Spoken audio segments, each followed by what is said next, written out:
आज आपण मायक्रोसॉफ्ट एक्सेलमध्ये सॅलरी शीट कशी बनवायची ते आपण बघणार आहोत. ते केस स्टडी सोबत शिकणार आहोत. हा शीट तुम्हाला ऑफिसमध्ये पेरोल करताना एम्प्लॉयीची नेट सॅलरी काढताना खूप उपयोगी पडतो. तर आता आपण सुरुवात करूया. सॅलरी शीट मायक्रोसॉफ्ट एक्सेलमध्ये कशी करायची. तर सगळ्यात सुरुवातीला आपण एम्प्लॉयी हो.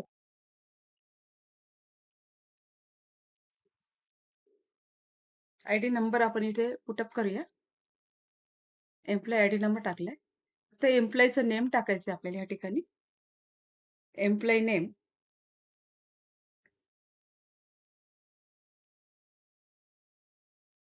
एम्प्लॉयी नेम आपण हे घेतलेलं आहे. नंतर डेसिग्नेशन त्यानंतर बेसिक सॅलरी. बेसिक सॅलरी आपल्याला घ्यायची आहे या ठिकाणी आणि अटेंडन्स आणि त्याच्यानंतर मेन त्यांची सॅलरी. आता आपण हे कॅल्क्युलेट करून घेऊ. त्याच्यानंतर जे काही ॲडिशनल काही त्यांना काही बेनिफिट्स दिलेले असतील कंपनीचे, ते आपण करून त्याची मग नेट सॅलरी आपण कॅल्क्युलेट करू. त्यामध्ये पी-एफ आहे, ई-एस-आय आहे, त्यांनी काही ओव्हरटाईममध्ये काम केले, काही अवर्समध्ये ते पण कॅल्क्युलेट करूया आपण. आत्ता आपण सुरुवात करूया एम्प्लॉयी नंबर. आता एम्प्लॉयी नंबर आपण देऊया इथे. किती दिले आपण इथे?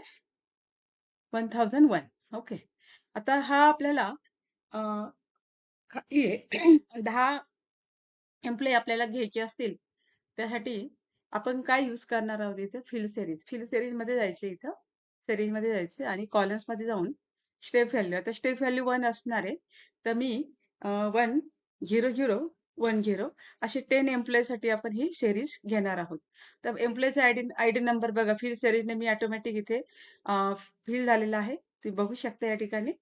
त्याच्यानंतर एम्प्लॉयी नेम. आता एम्प्लॉयी नेम आपले जे आहेत एम्प्लॉयीचे नाव ते आपल्याला इथे मी स्टोअर करून कस्टम लिस्ट आपल्याला तयार करून ठेवता येते ॲडिशनल. तर ती आपण कशी घ्यायची ते बघूया कशी असते ती. तर इथे फाईलमध्ये जायचं आहे, ऑप्शनमध्ये जायचं. ॲडव्हान्समध्ये तुम्ही जाऊ शकता आणि त्याच्यानंतर आपल्याला ह्या ठिकाणी एडिट कस्टम लिस्टमध्ये आपण ऑलरेडी तयार करून ठेवल्यात. काही स्टँडर्ड असतात मायक्रोसॉफ्ट एक्सेलच्या. फॉर एक्झाम्पल मंथ असते किंवा आपले डेज ऑफ वीक्स असतील ते त्यामध्ये आहेत आणि आपण आपली पण काही लिस्ट असेल आपली जी नेहमी आपल्याला लागणारी आहे ती आपण स्टोअर करून ठेवू शकतो या ठिकाणी. तर या ठिकाणी मी केलेली आहे ऑलरेडी. ती ॲड करायची इथे नाव टाकून आणि ॲड तुम्ही करू शकता. तर ऑलरेडी मी केलेली आहे. आता मी तर फक्त डायरेक्ट हे नाव या ठिकाणी टाकणार आहे, या ठिकाणी घेणार आहे. त्यासाठी काय करायचं, इथे मी टाइप केलं जो एम्प्लॉईचं नाव आहे ते मी इथे टाइप केलं अगोदर आता आणि मग त्याला मी काय केलं इथे ऑटो फिल केलंय बघा. आता हे माझं काय झालंय स्पेलिंग चुकल्यामुळे त्याने ते घेतलं नाही. म्हणजे जे आपण नाव टाकलं आहे ते सेम त्याला तिथे लागणार आहे. मग कसं घेणार बघा. काय नाव आहे? रितेश. आता मी इथे काय आले बघा, मी जी लिस्ट एम्प्लॉयीची बनवून ठेवलेली ती आलेली बघा इथे. समजलं सगळ्यांना हे? आणि त्यानंतर डेसिग्नेशन. आता डेसिग्नेशन सुद्धा मी करून ठेवलेले यामध्ये कस्टममध्ये. तर ते डायरेक्ट आता सपोज मी इथे मॅनेजर टाकलं इथे. बघा आणि जर मी ऑटो फिल केलं इथं डेसिग्नेशन सुद्धा पाहिजे तसं तुम्ही इथं घेऊ शकता, चेंज पण करू शकता. तर त्याप्रमाणे तुम्हाला बदल करता येतो. ऑलरेडी मी इथं घेतले या ठिकाणी डेसिग्नेशन पण मी ॲड केलं या ठिकाणी. बघा तुम्ही आणि त्याच्यानंतर बेसिक सॅलरी. आता बेसिक सॅलरी देऊया आपण इथे. आता मी इथे टाइप करते बेसिक सॅलरी. तर यांना आहे इथे 50,000 आहे, 40,000, 35,000, 25,000, 30,000, 30,000,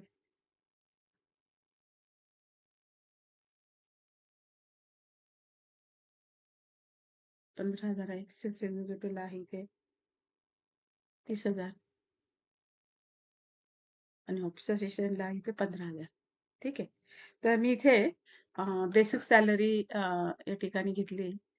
आता आपल्याला अटेंडन्स घ्यायचं आहे इथे. तिथे अटेंडन्स आपण काढून टाकूया इथे. आता इथे अटेंडन्स.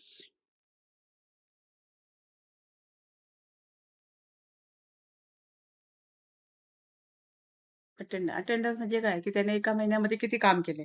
मग सपोज इथे 28 डेज केले आहे, 25 डेज, काहींनी 30 डेज केलंय, काही 28, काही 25, 27, 28, 30, 30 आणि 30.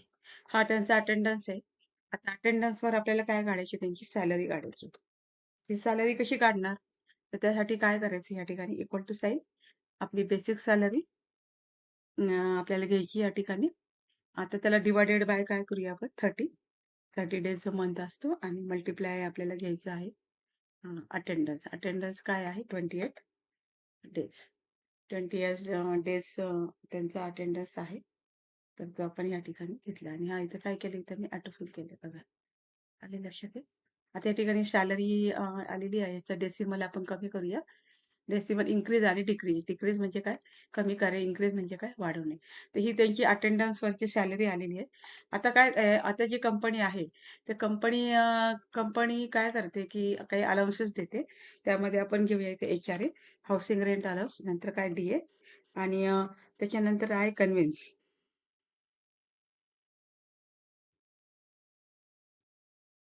कन्व्हेन्स घेतलं या ठिकाणी. तर HRA बेसिक सॅलरीची आपल्याला कॅल्क्युलेट करायचं आहे. HRA घेऊया आपण 20%. इथं बेसिक सॅलरी मल्टिप्लाय बाय 20%चं इथं साईन घ्यायचं आपल्याला 20% आणि एंटर करायचे. तर त्यांना HRA किती मिळते, त्याच्या बेसिक सॅलरीच्या दिलेल्या आपण किती दिलंय 20%. डी आपण घेऊया 10%. 10% घ्यायचं, परत इक्वल टू साईन देऊन बेसिक सॅलरी इंटू मल्टिप्लाय किती साईन मिळते तुम्हाला 10% घ्यायचं आपल्याला. पर्सेंटचं साईन या ठिकाणी टाकायचे आणि एंटर करायचे. तर DA पण कॅल्क्युलेट झालेला आहे.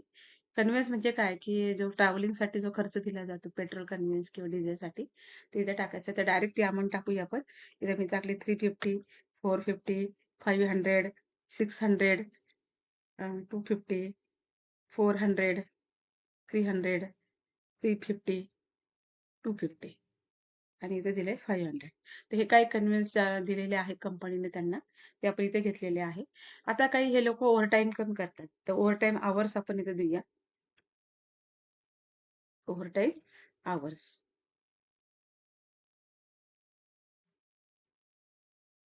ओव्हरटाईम आवर्स पूर्ण मंथली आपल्याला कॅल्क्युलेट करायचे आहे.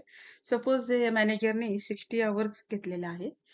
नंतर आहे 25 अवर्स केले, कोणी 30 अवर्स केले, कोणी 45 अवर्स केलंय. नंबर ऑफ तुम्ही इथे अवर्स ज्यांनी जसं काम केलं असेल त्याप्रमाणे तुम्हाला या ठिकाणी टाकायचे आहे. ते चेंज होऊ शकतात जसं तुम्ही काम कराल त्याप्रमाणे. जसं ते दर दर मंथली ती ही व्हॅल्यू काय होणार आहे, चेंज होणार आहे तुमची. नंतर 42 अवर्स केले, नंतर इथे 30 अवर्स केले. ओके. हा ओव्हरटाईम अवर्स जे आपण दिलेले आहेत. आता आपल्याला ओव्हरटाईम सॅलरी पण काढायची, कारण एवढं त्यांनी काम केलंय. तर त्याची सॅलरी पण आपल्याला इथे कॅल्क्युलेट करून घ्यायची आहे. ठीक आहे. तर ओव्हरटाईम सॅलरी कशी घेणार आता या ठिकाणी ती आपण कॅल्क्युलेट करूया. तर परत अगेन इक्वल टू साइन त्यांची जी सॅलरी आलेली आहे अटेंडन्स नुसार, त्याला मी क्लिक केलंय. डिवायडेड बाय काय करावं लागेल आपल्याला 30. अगेन डिवायडेड बाय 8 अवर्स नाही, and multiply by overtime hours and enter केलंय. तर ही काय आली त्यांची ओव्हरटाईम सॅलरी इथे आलेली आहे या ठिकाणी. तर त्याला डेसिमल प्लेसेस आपण कमी करून घेऊ, इन्क्रीज आणि डिक्रीज.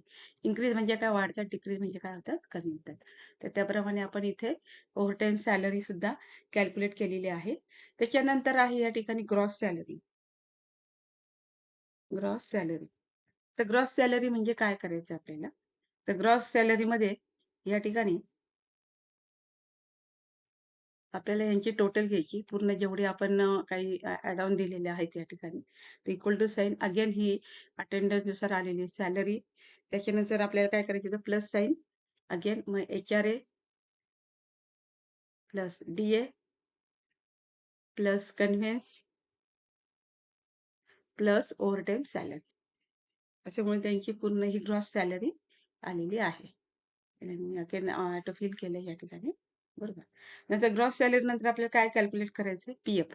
PF म्हणजे काय, तर प्रॉव्हिडंट फंड. तर प्रॉव्हिडंट फंडची आपण 12% घेणार आहोत. आता ही जी आपण 12% जी व्हॅल्यू आहे, तर ती इक्वल टू साइन घेतलेलं आहे. आपली जी सॅलरी आहे त्याच्यावरती आपल्याला 12% आहे. आता ही सॅलरी किती आपली या ठिकाणी दिली ती मग त्याला मी क्लिक केलंय. मल्टिप्लाय बाय 12 आणि पर्सेंट आणि एंटर केलं. तर हा काय आलेला आहे पी-एफ आलेला आहे प्रॉव्हिडंट फंड. तो पण ऑटो फिल केलाय मी 10 एम्प्लॉईजसाठी. नंतर ई-एस-आय आहे. तो पण आपण कॅल्क्युलेट करूया. तो पण इक्वल टू साइन परत आपली सॅलरी घेतली आहे. नंतर काय केलंय इथं मल्टिप्लाय 0.8% हे असं आपण घेतलेलं आहे आणि एंटर केलंय. तर ही काय आलेलं आहे, ई-एस-आय आलेला आहे 0.8% ने तो पण आपण कॅल्क्युलेट केलाय. याचं पण डेसिमल आपल्याला काय घ्यायचंय कमी करून घेऊया या ठिकाणी. पॉइंटमध्ये न ठेवता म्हणजे पूर्ण राउंड ऑफ व्हॅल्यू घेतली आपण इथं. आफ्टर दॅट आपल्याला काय करायचं ते actual in hand salary in hand salary. आता ॲक्चुअल इन हँड सॅलरी कशी घेणार आता बघा. In hand salary. Actually in hand salary घेण्यासाठी again equal to sign this is the gross salary again आणि मग आपल्याला काय करणार आहे आपण याला मायनस करायचं या ठिकाणी पी-एफ मायनस ई-एस-आय. असे होऊन ही काय आलेली आहे त्यांची इन हँड सॅलरी आली आहे. 10 एम्प्लॉईची आपण इन हँड सॅलरी कॅल्क्युलेट केलेली आहे या ठिकाणी बघा. आता आपल्याला ह्यांना जरा थोडं मी त्याचं झूम आउट करते.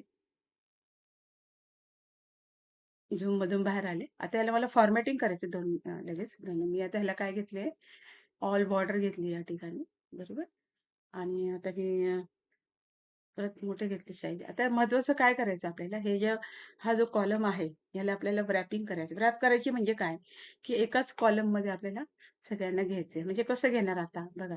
आता एम्प्लॉई आयडी आपल्याला इथं खाली घेता बघा आलाय का इथे हे बघा बरोबर हे बसलंय इथे. इथे पण आपल्याला घेता येईल एम्प्लॉई नेम कारण छोटंच आहे आपलं एम्प्लॉई नेम. मोठं असेल तर मोठं त्याप्रमाणे अरेंज करायचं आहे बघा. म्हणजे काय आलं आपला डेटा हा एका पेजमध्ये बसण्यासाठी ही काय आहे पेजची ऍडजस्टमेंट असते ही. त्यासाठी आपले जे काही कॉलम आता हा जे कॉलम हे एक्स्ट्रा आलेले आहे हे आपल्याला नको फॉर्मॅटिंग. तर आपण फॉर्मॅटिंगच्या इथे जाऊन याला सॉरी नो बॉर्डर करायची या ठिकाणी. म्हणजे झालं. आता ऍक्च्युअली सॅलरीमध्ये ह्याला बॉर्डर घ्यावी लागेल आपल्याला. परत इथे जाऊया आपण ऑल बॉर्डर घेऊया या ठिकाणी. ऍक्च्युअली इन हँड सॅलरी पण इथे आलेली आहे आपली. बघा. आता ह्याला आपण थोडंसं फॉर्मॅटिंग करूया. फॉर्मॅटिंग करायचं म्हणजे काय करायचं तर ह्याला प्रत्येकाला वेगवेगळे कलर्स देऊया आपण छानपैकी आणि त्याला छान प्रेझेंटेबल बनवूया. बोल्ड केलं या ठिकाणी याला आणि ते आपल्याला प्रत्येकाला आता वेगवेगळे कलर्स या ठिकाणी देऊया. तर आपण या ठिकाणी घेतलं आहे ते याला येलो कलर घेतला इथपर्यंत कन्व्हिन्स पर्यंत याला बॉर्डर इथं हे बघा आता मी हा कलर घेतला या ठिकाणी याला ओके. त्याच्यानंतर हा जो पुढचा पार्ट आहे याला मी आणखी वेगळा कलर घेतला. ओव्हर टाईम याला जो आहे तो वेगळा घेऊया आपण ओव्हर टाईमचा हा. याला मी ब्ल्यू कलर इथे घेते इथे थोडंसं पेंट किंवा कलर डार्क घेऊया इथे आणखी छान दिसेल. त्याच्यानंतर पुढचे जे आहे हे पी-एफ आणि ई-एस-आय ह्याला सुद्धा आपण वेगळा कलर घेऊ शकतो वरती. ह्याला आपण येलो येलो येलो कलर घेऊया इथे. नंतर हा त्याचा पार्ट जो आहे याला आपण अगेन फेंट कलर येलो मध्येच त्याला डिफाईन करूया इथे. तर आणखी छान दिसेल. ऍक्च्युली इन हँड सॅलरी जी आहे याला मी ह्याला जी बॉर्डर खाली आहे त्याला हे घेतलं ब्लॅक आपलं रेड आणि हे जे फोंट कलर आहे फोंटचा कलर कोणता घेतला इथे मी त्याचा व्हाईट घेतलेला आहे ओके. आता हे मी काय केले ते बोल्ड केले या ठिकाणी हे बघा. आणि आता हा जो पार्ट आहे एम्प्लॉई आयडी तो इथून मी बेसिक पर्यंत याला वेगळा कलर आपण डिफाईन करूया या ठिकाणी हे बघा. ह्याला मी वेगळा कलर इथे घेतलाय. अटेंडन्स आणि सॅलरी जी आहे मेन त्याला आणखी वेगळा कलर घेऊया आपण इथे. ह्याला आपण परत रेड कलर आणि व्हाईट हे घेतले या ठिकाणी आणि ह्याला पण परत बोल्ड केले ह्यात ओके. आणि अशा रीतीने आपण काय करतो याचं फॉर्मॅटिंग करतो याला पूर्णपणे. तर इथं ग्रीन कलर घेऊया याला आपण एक छानपैकी व्हाईट कलर. अशा प्रकारे आपण वेगवेगळं त्याला ह्याला पण ग्रीन कलर घेऊया तोही छान दिसेल ओके. तर अशा रीतीने आता मेन काय आहे की आपल्याला त्याचं हेडिंग द्यायचंय employee salary sheet for the month हे मला नाव द्यायचंय. मग मी ते टाईप करणार employee salary sheet for the month August 2025. ते मी नाव टाईप केले या ठिकाणी. त्याला मी आपण त्याला मर्ज आणि सेंटर करूया या ठिकाणी. मर्ज सेंटर केलंय आपण नंतर त्याला इथं कलर घेतला आहे ब्ल्यू कलर पहिला. नंतर त्याला बॉर्डर घेतली आणि त्याला थोडंसं आपण बोल्ड करूया. ते छान दिसेल. ते बोल्ड केलं या ठिकाणी. बघा. अशा रीतीने आपण ही सॅलरी शीट माझं तयार झाली बघा. तुम्ही बघू शकता हे. वाटलं तर झूम करते थोडं. हे बघा. तर झूम करून तुम्हाला मी दाखवलं इथं किती छानपैकी आपलं हे सॅलरी शीट तयार झाले. आता ह्याच्यात आणखी एक महत्त्वाचं काय आहे, की सपोज मला या ठिकाणी हे जे ओव्हरटाईम अवर्स दिसतात या ठिकाणी हे बघा. हे जे ओव्हरटाईम अवर दिसतात आहे याला मला अवर्सचा सिम्बॉल आला पाहिजे. त्यासाठी मी काय करणार त्या नंबरमध्ये जाणार, कस्टममध्ये जाणार आणि कस्टममध्ये जाऊन मला जे काही हवंय ते मी इथे टाइप करणार. तर फॉर एक्झाम्पल मला इथे इथे मला रुपीज हे साइन पाहिजे अगोदर. तर मी त्याला डबल कोटमध्ये रुपीज हे साइन या ठिकाणी टाइप करेल. मला साइन म्हणजे जो काही मला सिम्बॉल हवाय अगोदर, तो मी इथे घेतलाय. पण तो डबल कोटमध्ये घ्यावा लागतो. आणि त्याच्यामध्ये हॅशचा सिम्बॉल घ्यायचा कारण तो काय डिनोट करतो की कोणता पण नंबर्स तुम्ही इथे ते करू शकता. तर बघा इथे रुपीज साइन आलेले आहे. आता इथे या ठिकाणी तुम्हाला सॉरी इथं रुपीजच्या ऐवजी आपल्याला काय घ्यायचं होतं? डॉलर घ्यायचं होतं. सॉरी डॉलर पण नाही, अवर्स घ्यायचं होतं आपल्याला. तर आपण त्याला अवर्स घेऊया या ठिकाणी. कस्टममध्ये जाऊ. तर इथे इथे आपण अवर्स अवर्स इथे केलं आणि ओके केलं. हे बघा. ठीक आहे. आता ह्या ठिकाणी आपल्याला रुपीज ॲड करायचं असेल, तर परत मी नंबरमध्ये जाणार, नंबरमधून कस्टम आणि इथे मी टाइप करणार आहे. मला रुपीज सुरुवातीला पाहिजे असेल, तर मी ते डबल कोटमध्ये रुपीज, डबल कोट कंप्लीट आणि हॅश हॅशचं सिम्बॉल इथे टाकायचं आहे आणि ओके करायचं आहे. तर तुम्हाला जर डिस्टन्स हवं असेल ना त्याच्यामध्ये, तर तुम्ही इथे डिस्टन्स पण ठेवू शकता. तुम्ही जर अ, तुम्ही डिस्टन्स ठेवलं रुपीज आणि नंबर्समध्ये आणि बघा इथे मी काय केलं या ठिकाणी इथे ऑटो फिल केलं. तर अशा रीतीने आपलं असाइनमेंट सॅलरी शीट आपले तयार झालेले आहे. तुम्ही बघू शकता किती सुंदर रीतीने तयार झाले. तर मित्रांनो, आज आपण एक्सेलमध्ये सॅलरी शीट केस स्टडी सोबत पाहिला. हा शीट तुम्ही कोणत्याही कंपनीमध्ये एम्प्लॉईजचा नेट सॅलरी काढायला वापरू शकता.